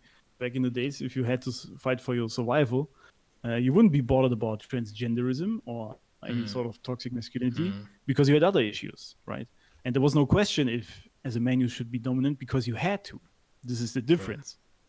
And yeah, again, as I said in another video of mine, that the only reason we have these issues today is because we don't have real issues, because we live very comfortable in our bubble here. And this is when we make up issues, like, for example, toxic masculinity and all of this crap. Yeah, I mean, obviously it's something that, like, that was being invented, like, 30 years ago, you know? Yes. Same like with... we briefly talked about Freud, I believe, 2 or 3 weeks ago. And Freud is actually also someone who, like, I would say invented stuff from a certain point of view, of course. And, which is like something 100-ish years old, you know? So you're basically arguing against 2, 3, 4,000 years of evolution. Evolution, speaking of, like, not actual evolution, but you get the point. Yes. It's so interesting what's there on the Wikipedia page. I kind of don't want to read it out loud, but I have to. You know, it's like car accident. Toxic masculinity is defined to traditional male gender roles, which is again like so ironic if I read it, because if men have lived like that for 1,000 years, how do you come up with suddenly that this is like toxic, And toxic masculinity is defined by traditional male gender roles that consequently limit the emotions boys and men may comfortably express. Why I have a problem with this word comfortably? There you go. Comfortably express while elevating other emotions such as anger. Yeah, so it's always like this. There's actually this great picture. Let me put it on the stream. Alex, you got the link to the video. You can actually open it up on YouTube. Just don't just put it on mute. If you open it up, I'm gonna put up a little picture there, which describes it pretty well. Let me know if you can see it because let me know if you can see it because we have actually like a delay of like 10 seconds because of the latency. But if you can see it, just let me know. Oh yeah, yeah, I can see it now. Yeah. So anybody who's listening like on Spotify or somewhere else, it's like a picture where I suppose the mother died and the father is like kind of comforting the boy, and the boy is like crying, and the father said something very sweet, and the angels kind of like came for your mother to take her to heaven. Now be a brave little boy and don't cry. And the boy kind of like stutters in the comic and says, I won't cry, Daddy, I won't cry, and kind of like gets himself together, which is, and this is on the Wikipedia page for toxic masculinity. So yeah, it's what is your commentary on that one? Well, I would say great father right there, and obviously that makes me absolutely a toxic masculine asshole. Yeah, obviously, right? Absolutely. But this is, I'm not sure if I already published it, but I do have another clip about emotions and crying for men, and because I think that men don't cry, or shouldn't cry rather. Yeah. Even in most cases, and even sometimes in cases like that when a loved one dies. And obviously I got a lot of flack for saying that. Right. And I think we even talked about this when Life Math Money was on the podcast, right? Correct. At least briefly. Yeah. Yeah. And the reason is actually quite simple. Because you as a man, as always, you have the burden of performance. And that means in such a situation, you need to be the strong force that keeps everyone together. Mm. Like women and children are diving into the emotions of sadness and grief, but they need someone to latch onto. And this has to be you, because if you are just like them, breaking down, crying, then everyone is in complete chaos and everything breaks apart. Yeah. So even though this is tough, and I'm not saying it's easy or even fair or something like that, but this is your calling, your duty as a man. At least I think so. This is my opinion. And I like this comic, and you can tell that this is an older comic, and it's quite interesting that they talk about these emotions and crying on the toxic masculinity Wikipedia page, because this is exactly what makes most men toxic. If they go too deep into their emotions or let themselves be controlled by them pretty much. And especially like sadness or crying, and I've talked about this before, the one guy who comes home from work and cries because of social pressure. Yeah. Which is funny if you look at people who actually stormed the beaches in Normandy and saw their friend die next to them. I don't think they would have cried about social pressure at work, but you see, this is just different times, right? And this toxic masculinity thing is really, they use emotions in men a lot to make this happen. And I mean, even women say this, and in society you hear it all the time that men should be comfortable with the emotions. And I think there's a big difference between being comfortable with your emotions and virtually crying about meaningless bullshit, which is what they do these days. So I'm completely comfortable with my emotions. I know how to pass them properly and when to act on them and when not, when it's the right time, for example. But that doesn't mean that I cry because of social pressure or because someone writes a mean comment under my YouTube videos, which happens, obviously.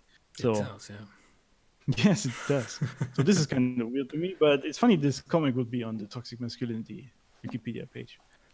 So we were speaking at the beginning of the stream about we were briefly talking about like Meghan and Harry and the whole thing. Would you say that there is something like toxic femininity out there? That is a great question. I'm not sure myself, you know. So I usually use a different term for that. I even have a blog post about that, and I call it the succubus female. all right, tell me. Some about call it. it the predatory female, yeah, but the succubus is this. It's from the Bible, I think. It's this female demon that uses her traits, quote unquote traits, and her like soothing nature to get from man what she wants, right? So she basically controls him through her, like, for example, sex or through nagging as well, whatever it is. And but these female succubus demons mostly do it through sex. And I think these women definitely exist. They know quite well the power they have, and they are totally fine. Oh, sorry, I was just roboting out. There we okay. are. They are totally fine with completely using and abusing men for their own benefit, and like throwing them off behind them. And this, I think, is the succubus female. You could call it toxic femininity, maybe. I don't know. But in my opinion, these are broken women which had some sort of issue in their past. And I do think they are very rare. Like, for example, Meghan, I don't think she always was this kind of predatory female. I think she became that because Harry is just, a toxic masculine loser, to use the proper term here. And so she just became this predatory female at some point and just takes everything from him because he is so weak. But I don't think she always was this way. Maybe I'm wrong about that, but even so, I think the succubus is very rare, in my opinion. I don't know. Like the more I think about it, the more I believe that toxic femininity always develops out of it always happens when you have like weak men around, because weak men like kind of force women to get into a position they don't really want to be, you know, like actually taking over the role of a man, right?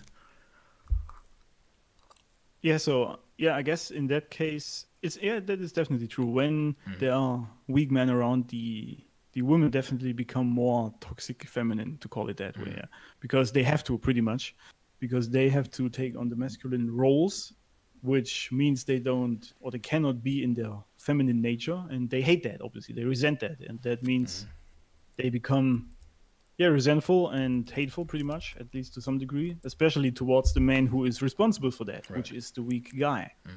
He is basically responsible that she cannot be in her nature, and this makes her resentful and angry, and therefore she will eventually develop these traits. Yes. There's something else on the Wikipedia site. It's just like it's again a rabbit hole, man, and you're just stuck in there. Yes, there's of course. There's another feminist author. He's called Stoltenberg, and he has argued that all traditional notions of masculinity are toxic and reinforce the oppression of women. What do you say about that? It's like basically saying nature is bad, right? Yeah, he's basically saying what has worked for thousands of years is bad. Yeah. And doesn't make sense. So he's also against evolution, I guess, and he wants to be an ape again, because I just don't understand how you can look at history and what has worked for so long for both genders. It's not just that men had all the power and women didn't get to do anything. The women were, like most of them at least, as far as we know from history, were very satisfied with that, with having strong men leading them. They wanted that, and they still want that these days. But obviously, it's not something you can say online anymore these days. So this guy, this feminist author, which I think is a very, very funny term, like male feminists are the worst in my opinion. But anyway, he's just stroking with a very broad come there and trying to make it all look very bad and doesn't really think about it, in my opinion. I guess it's just a buzzword he can use to get exposure. Absolutely, yeah, definitely. Because also there's probably one thing Sure, go. One thing I wanted to add, sorry, because he talks about the oppression of women, and this is quite interesting because if you think about it, most women, they don't want to have the masculine role, right? Right. For example, they don't want to lead. They want to have a leader in their life who does it, so they can be in their feminine nature and do whatever they want to do, and just be funny girls and like radiate their feminine energy. That's pretty much what it is. So, but if you don't give women the opportunities which you are supposed to give them, especially these days, like make them work for something, then you are apparently oppressing them. And I think that is quite weird because, in my opinion, they don't want it. So this is just another form of looking back at a few cases of men who obviously did force themselves onto women. Yes, this has happened. I'm not going to say that everything was great all the time. Of course not. Yeah. And we have learned a little bit. But still, saying that all men all the time oppress women if they are deep in their masculinity is just bullshit. That just doesn't happen. It's actually quite the opposite. The more you are, or we know that the higher your testosterone levels are, the calmer you actually are as a man, because your like hormones are regulated. Right. And the less you have, which is actually quite an issue these days due to many things, the more irritated you are because your hormones are just out of balance. Right. I mean, you just need to look at women when they get pregnant and their whole hormonal household is completely thrown out the window. They get kind of crazy sometimes. They cry for no reason. And with this in mind, hormonal like setup is very, very important. And then saying that this masculinity itself is so bad just makes absolutely no sense if you look at it this way. It's like this. I think that's the recent trend there. You know, you always have this oversensibility, this oversimplification, because you have like one case of racism. It's like, okay, all people are racists. You know, I think the same with this whole notion of toxic masculinity. What do you think that is? Why is that like this oversimplification? Like one case, which equals, okay, all men are bad. All in that case, like in the case of racism, like all white men are bad. I don't know, some stuff like that. It just makes it easy to put people in some sort of drawer, right?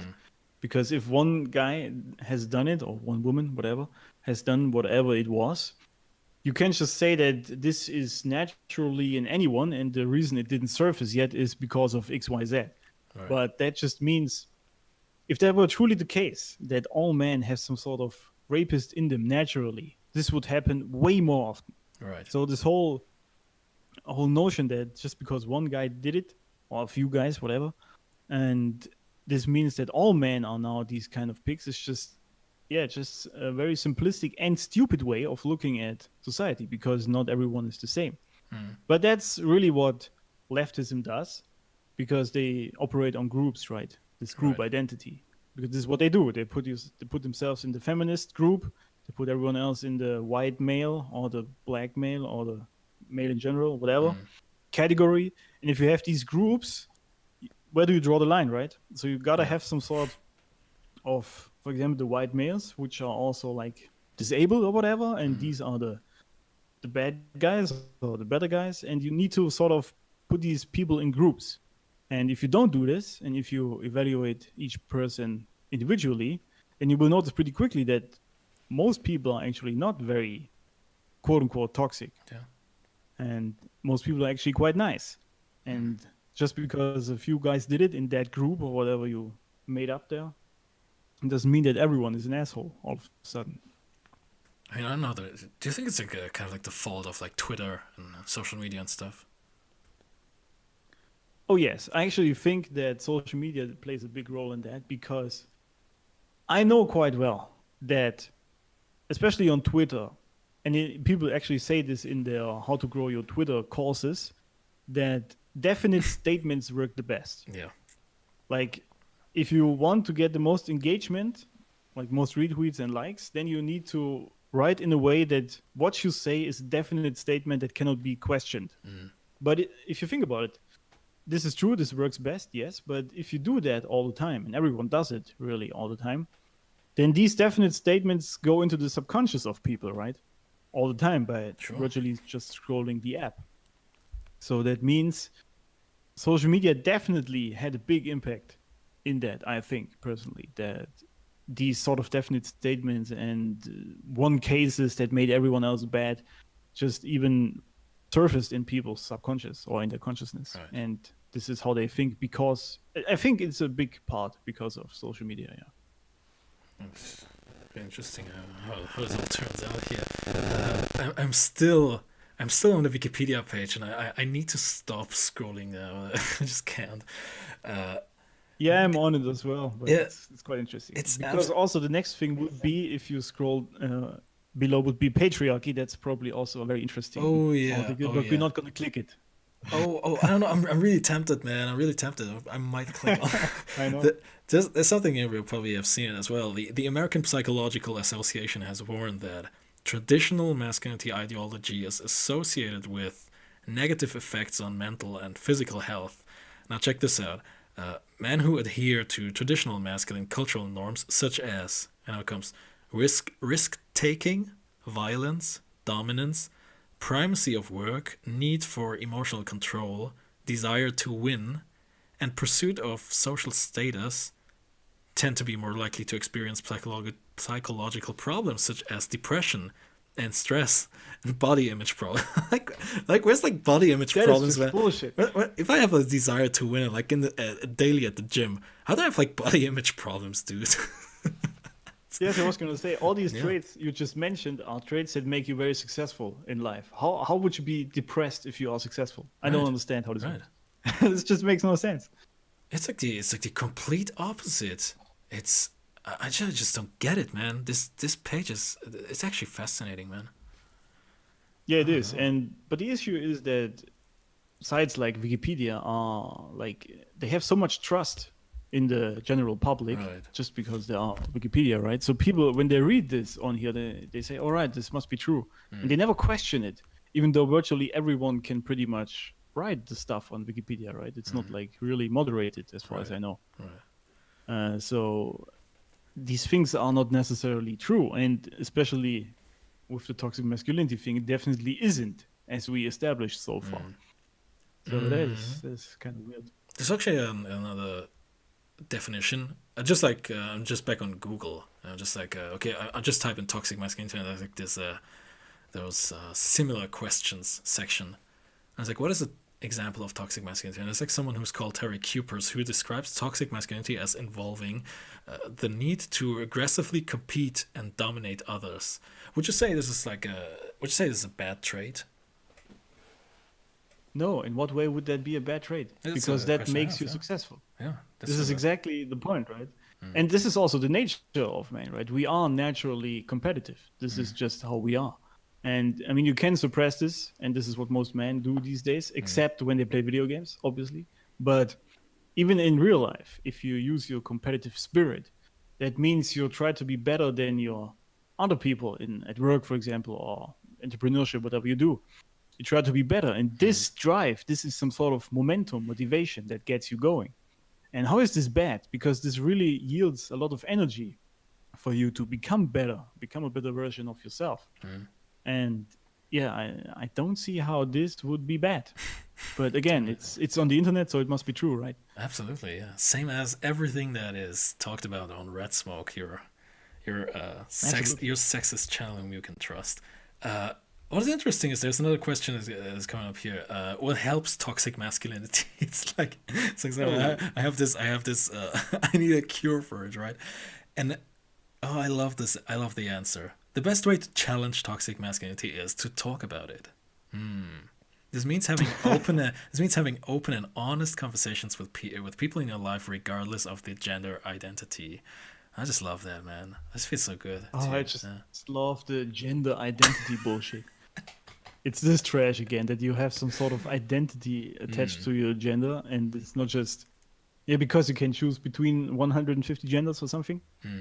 But yeah, you can tell this was written by some sort of bipolar transgender leftist or something. Yeah. And very, very obvious. And I'm sure if someone would be talking to me about my toxic masculinity, that would definitely help reduce it.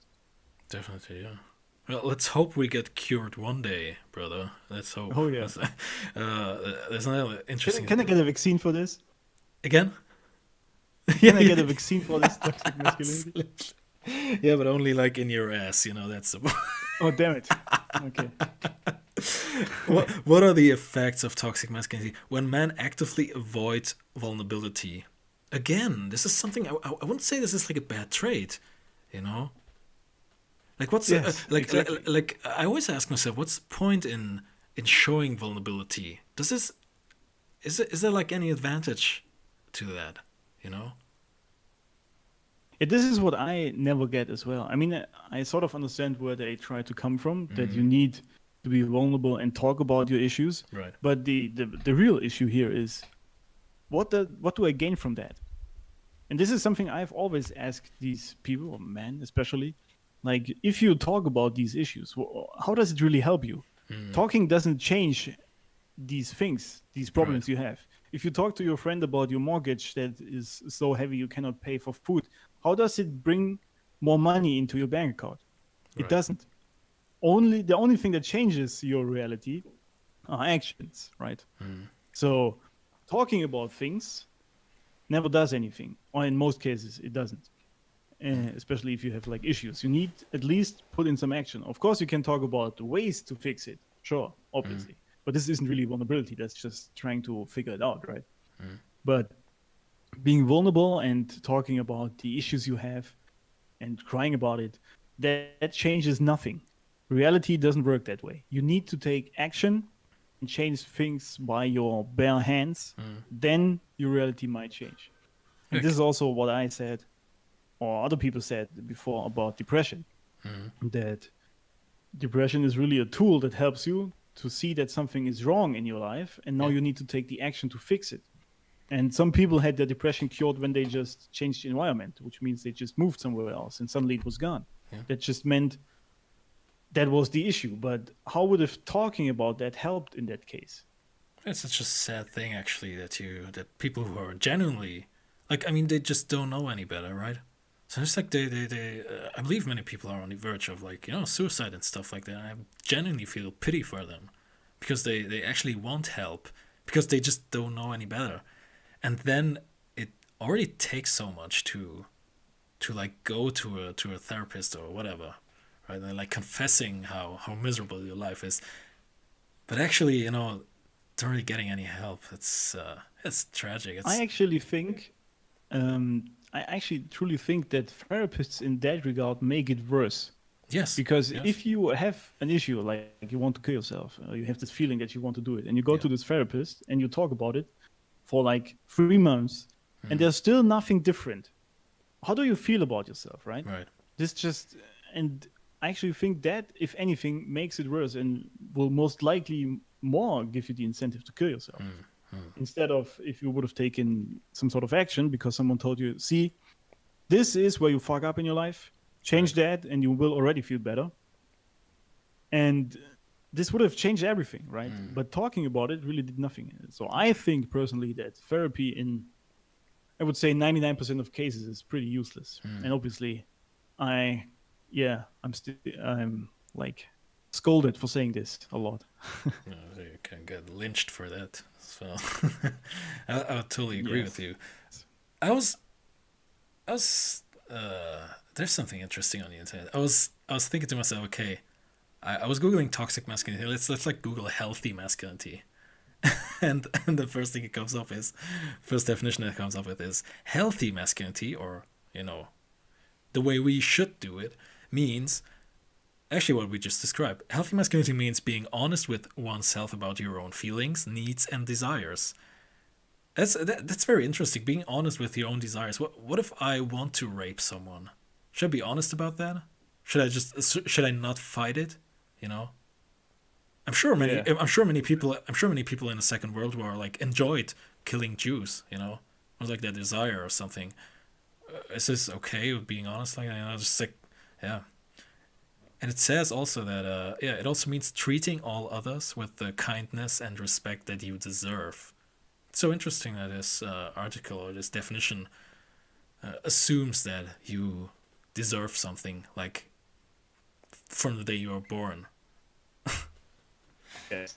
This is quite easily explained because this is again the thing when you live in a feminized society, Right. because men have to earn whatever they want or whatever they feel like they deserve. They have to earn it. As a man, if you don't achieve anything in your life or you do nothing, then people look at you weird, man or woman alike. That's just what it is. As a woman, you have your purpose immediately when you're born. This is family. And at some point, you will have to find a family or create one, rather. And you have some sort of inherent value just being a woman. That's just how it is. And life is unfair that way, but that is how it is, right? And as a man, you have to build that. So it's always weird to me when people say they deserve something, but they don't do anything, like even remotely, to deserve whatever it is they want. This is really just weird to me. And this is some sort of entitlement. I actually talked about this. This is, funnily enough, another dark trade, they call it, entitlement, but it's actually quite good if you know how to use it. But they use it as negative form and I think the negative form is if you are entitled to things, but you don't do anything to deserve them. Right. This is, in my opinion, the bad form. But anyway, quite interesting they put it that way, that you should be honest in healthy masculinity, because I agree with that. You should be honest, but this doesn't mean you say everything you think, right? Yeah. And you are completely like open about everything you do, because that's not really helpful. Absolutely. Or even, it's also funny they say that because these people are usually so offended when you say the truth. Right. Yeah. It's like, okay, so sort of I was like promoting free speech and all that, but actually censoring stuff. So yeah, it's kind of like contradicts itself there. This doesn't make sense, man. I was remembering something when I was just Googling. I don't know why, it just came up into my mind. Last week we had Harsh Strongman on from Life Math Money, and I was asking him something, and I don't remember why I was asking him this. I don't know if it was him. Yes, it was him. He brought the topic up himself. Now I remember it correctly, and he was saying that if he was born like 100 years ago, he wouldn't have probably survived, or he would have have to eat ants and stuff like that, like literally, right? So yes, would you like prefer to live in a different time than the 2020s, so to speak? Would you like, because when I watch movies like Troy, I'm sometimes like, I probably enjoyed living in that time, and then I'm like, oh, there are no toilets there, it's gonna be a bit. So I don't know. So what would you say? Would you actually prefer living in another time if you could choose, of course? I don't think so. Because even though I truly enjoy these movies and truly enjoy how men were back then, and this again is what made them that way, I obviously like the comfort I have these days. I'm not gonna lie. I mean, I put myself in adversity voluntarily because I want to grow as a person and I want to, build myself up. But it's different if you do it yourself and choose your battles as opposed to being sent to war because you have to. So I don't think anyone really wants to swap places with the men who stormed the beaches in Normandy in World War II. Even though it made them potentially strong, resilient men, I don't think you wanna be that guy.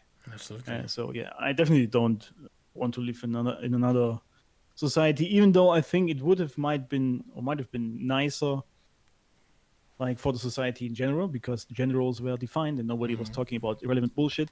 But you had other issues, like real severe issues, like health and stuff like that. Yes, exactly. And in that case, I much rather deal with leftists on Twitter than wondering. That's unhealthy in another way, I would say. Yes, that is true. I used to do this, I used to like fantasize, especially in, I think as well, like again we talk a bit about Game of Thrones here. When I was like watching I used to binge watch this whole bullshit there in like one sitting. I was, I don't really regret it because it's great entertainment there and some great values there as well.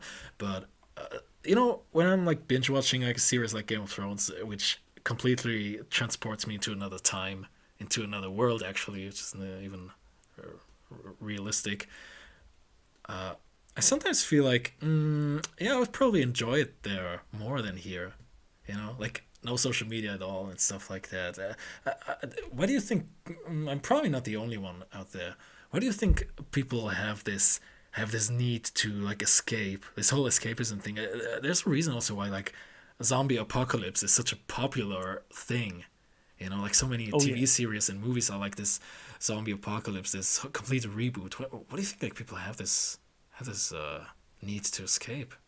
I can tell you exactly why, and I have felt the same in the past, especially like watching Game of Thrones or these kind of TV shows and movies. And the reason is, I think, I actually also wrote about this once. Why are people longing for the apocalypse? Was the title, I think. And the reason is because we completely miss this sort of feeling of working towards a greater goal together. This is completely gone. And for example, if you're in war times, there are no thoughts about these made-up issues. You have issues at hand, and you are working together as a group, as a team, as humans to fight off whatever it is, right? And this is a great feeling of like your tribe, again, to bring it back to this. Also like a group identity, if you want to call it that. Right. But also just because humans are just wired to be social. And if you have a goal which all of you follow, this is just a great feeling, as opposed to everyone has his own goals and everyone is fighting the other person on Twitter, and people are even like canceling friendships because the one person believes Trump is a great president and the other one thinks he's crazy, and sort of stuff like that, right? So there's this romanticizing of these tough times because it helps people be one with the humanity. And the funny thing is, because I actually believe, I don't want to be the doom caller, but I believe that history works in cycles, so this will happen at some point again. People will get their thing, they can work together. And one way or another, it might just not be as severe as it was in the past, but there will definitely be something to work together. And I think this will bring in another great humanity group feeling. And this, I think, is the reason there, really, why you think about these things. Also, for me, just one thing I wanted to add. Sure. I sometimes also romanticize about just leaving everything behind and just sitting in a nice wooden shack on the beach somewhere with nothing. I had that too for a long time. Occasionally, without any sort of technology and nothing to worry about. And if I think about it, this really just because you would be void of all the responsibility you have right now. So this is some sort of, if you want to call it that, weakness coming up there, because we have these responsibilities right now and they are sometimes tough and you just want to escape, right? But I'm very sure, because I said multiple times that men always need a conquest. After like a month, I would be bored as hell. Yeah, I think so. If so, even it could be even faster than a month. And even though, because the people always want what they can't have, right? So if I were that guy in this shack for a month, I would be desperately wanting my responsibilities I have right now back. So it's what really helps there is gratitude, to see that your life is actually quite good and you don't have to worry about a lot of things, and these things you have to worry about are not that tough. So that definitely helps, or helps usually me cope with that sort of draw to escape it all. Well, Alex, you can disappear for a month. Red Smoke will be waiting for you here, and I'll keep the seat hot for you. so I don't know. It's like so interesting because you were mentioning that many people like long for this reset, so to speak, so that they can focus on what's in stupid words, what's important in life. Like survival and finding a partner and basically getting food and stuff. Yeah. Yeah, sorry, I don't want No, you go. Proceed in a second. I just wanted to add in there that I don't think these are stupid words. I think this is actually what people really want, that because they have noticed that these are the real important things in life, and the tweet on Twitter really is not important, even though it seems like. So yeah, please go ahead. I just wanted to add that. No, I totally agree with you. I think it was a poor choice of words. Say it's like stupid, it would say it's oversimplified. Of course we're all about survival and reproducing and all that stuff. But do you think you can balance both things in this world right now? Does it have to be like zombie apocalypse to get focused on the things that are important in life? Or can you do that still in the age of Twitter and all this stuff? Well, I don't think it has to be zombie apocalypse. I just think that is usually how it goes, because resentment and bad feelings and just anger and all of this stuff builds up so heavily that there is usually a big bang where it all is unleashed pretty much. And I mean, this is also how personal relationships usually work, right? If you would talk about every small detail, there would most likely not be some sort of huge fight at some point, but you don't do it, and then it all builds up, and it's some day you just let it all out and in a huge fight. And this is at a large scale how humans operate in society, I think. So it would definitely be possible to live in like a balance, but I don't think this happens very often. Absolutely, I would agree with that. Yeah. Good question. With Twitter, it might be quite difficult actually, because it's just so annoying sometimes. It's also just so distracting, if you think about it, because I'm just picturing myself like walking through a forest with a deer or something I just hunted, so that I can survive. Yeah. Like as if I care about who's the president of the United States right now. Yes. Like, what do I care? No. And the question is, do I need a zombie apocalypse to think this way? That's a question, right? I mean, you just need to look at the world itself outside the West. Right. Because there are two humans, for example, at the same time on this planet. One is writing a mean tweet under Trump's tweet when he still could tweet back in the days, He's furious about he's furious about what he tweeted. This is the one human, and the other human somewhere on the other end of the world is virtually walking through some sort of like desert without water or food, and is not thinking about any president or anything like that, just trying to survive. Yeah. So both realities exist at the same time on this planet, pretty much. Yeah. But would you agree that we live like probably in the best or most luxury, the time of most luxury, actually, don't we? Yeah, we definitely live in the most comfortable time. Right. That was the word I was looking for. You had an issue with, yeah. Yeah, isn't that so ironic? I think, the more I think about it, I believe the quote you are mentioning at the end of the Troy video essay is actually true, Like, the better the times are, the weaker we get. So I think actually we need the zombie apocalypse there. Yeah, well, I don't know if we need it, but it might just happen at some point, because this is just how we operate. Absolutely. Maybe because we always have this, there's another theory, which I'm not going to go into because that's going to take at least another hour to explain, on where we are going. If anyone's interested in that, read the book Prometheus Rising by, he's called? Robert Anton Wilson? Yes. And this is sort of the idea that the human history pretty much works in waves, where our consciousness evolves. And at some point, there will be the next step where our consciousness evolves even further, where we might not indulge into wars anymore. And this is a great idea. I like this theory, or how this is built up. And this might happen.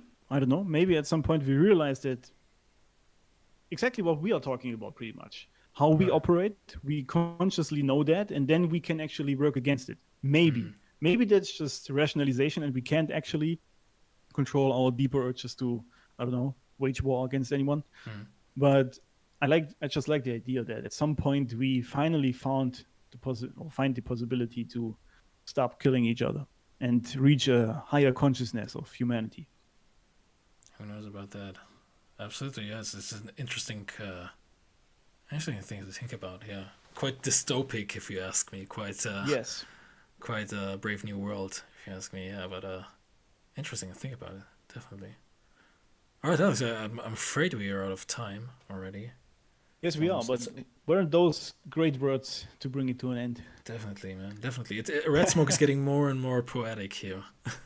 Oh yes, absolutely. All right. Yeah, it's almost 3 p.m. I wish I could say time goes sleep now for me, but actually it isn't for the first time. For the first time, yeah. All right, Alex, next week's going to be special. I'm not going to say anything yet, but oh yes, anyone who's listening, if you think last week has been special, just wait until next week. This is going to be even more special, I think, yeah? All right. Yes. All right, Alex. Since we had this one affair once where I was asking you if you want to say anything to the precious Red Smoke audience, and he was just like, "No."